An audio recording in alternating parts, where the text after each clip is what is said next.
Pemirsa, artis Nirina Zubir menjadi korban mafia tanah. Akibat kasus itu Nirina menderita kerugian hingga 17 miliar rupiah. Dugaan kasus mafia tanah yang menimpa keluarga Nirina Zubir melibatkan asisten rumah tangganya. Awalnya almarhumah Ibunda Nirina Zubir meminta pelaku mengurus surat-surat rumah yang hilang, namun justru dimanfaatkan oleh pelaku untuk digelapkan. Kasus tersebut pun telah Nirina laporkan ke Polda Metro Jaya sejak bulan Juni yang lalu. Nirina Zubir menjadi korban mafia tanah. Untuk orang-orang yang gelap mata, supaya ingat bahwa hukum itu ada dan kalian ini bisa terjerat. Jangan hilaf semata deh hanya untuk harta-harta yang bukan milik kalian. Ini bukan masalah hartanya, tapi lebih kepada saya dan keluarga masih sampai detik ini kehilangan ibu saya, dan di mana-mana anak kan kalau kehilangan orang tua tuh pengennya orang tua juga meninggal dalam keadaan tenang ya. Tapi saya tahu ibu saya belum tenang tadi, jadi saya harap bahwa kasus ini bisa diselesaikan dan kemudian kami juga semua bisa tenang, dan ini menjadi pembelajaran buat teman-teman lainnya supaya berhati-hatilah, cek surat-surat milik keluarga, milik sendiri, karena hal-hal seperti yang kami hadapi sekarang ini mungkin terjadi dan bahkan sedang terjadi. Kasus mafia tanah kembali mencuat setelah artis Nirina Zubir mengaku menjadi korban. Dalam catatan Kementerian Agraria dan Tata Ruang Badan Pertanahan Nasional, kasus mafia tanah sebenarnya bukan hal baru. Sejumlah oknum BPN sudah ada yang ditindak dan dipidanakan. Apa yang menjadi kendala dalam memberantas mafia tanah sehingga kasus ini terus berulang? Melalui sambungan Zoom sudah bersama kami Wakil Menteri Agraria dan Tata Ruang, Wakil Kepala Badan Pertanahan Nasional, Pak Surya Chandra. Selamat sore, Pak. Selamat sore, Mas. Baik, bagaimana pemerintah menyikapi banyaknya pengaduan kasus mafia tanah ini? Kalau sekarang dibilang banyak, sebetulnya relatif ya, karena kalau dari segi angka, itu kan di Jakarta itu sudah dari 2015 sampai 2020 itu ada 716. Tapi 2021 ini turun menjadi 5 yang terlaporkan begitu. Nah, dengan demikian memang ada efektivitas hasil MOU antara Kementerian ATR BPN dengan kepolisian dan kejaksaan. Kasus Mbak Nirina itu kejadiannya tahun 2016, belum ada MOU. Nah, kenapa terkesan marak? Ya karena kementerian kami membuka diri sekarang untuk membereskan itu. Dan ini saya kira apa yang terjadi dengan Mbak Nirina ini bisa menjadi peluang buat kita semua sama-sama beresin. Karena masalah ada di kami, masalah ada di yang lain, begitu, termasuk di masyarakat juga, pengadilan juga. Nah ini kita perlu beres-beres sama-sama, harus serentak, dan mudah-mudahan dapat momentum ya dengan kasusnya Mbak Nirina ini.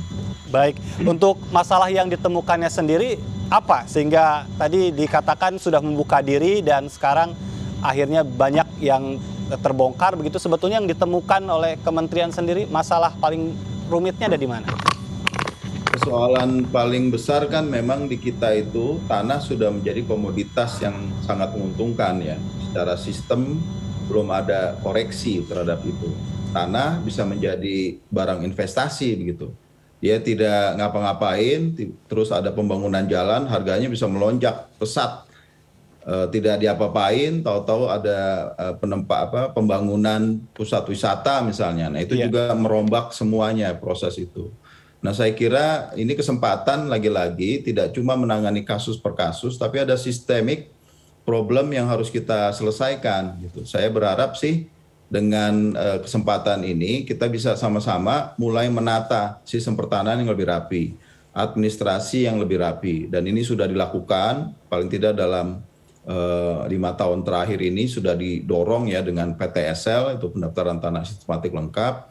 Seluruh bidang tanah didaftarkan dulu dan nanti pelan-pelan secara bertahap akan didigitalisasi. Kalau digitalisasi itu artinya 0 atau 1, Mas. Tidak bisa ada setengah, seperempat begitu. Tapi kita perlu waktu dan ini sedang dilakukan sebetulnya. Dan mudah-mudahan ini jadi momentum sekali lagi.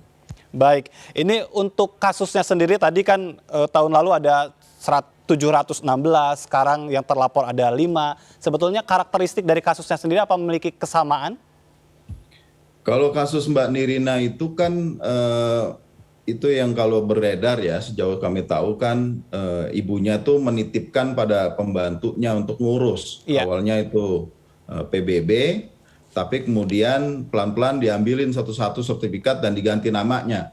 Nah, tantangannya memang kami dari Kementerian ATR BPN tidak bisa memeriksa material gitu loh. Artinya kebenaran material itu bukan kewenangan ATR BPN, cuman prosedur. Jadi kalau sudah lengkap dokumennya, permohonannya, prosesnya sudah benar begitu, tidak ada alasan kami menolak sebetulnya. Kalau ada kecuali ada kecurigaan ya.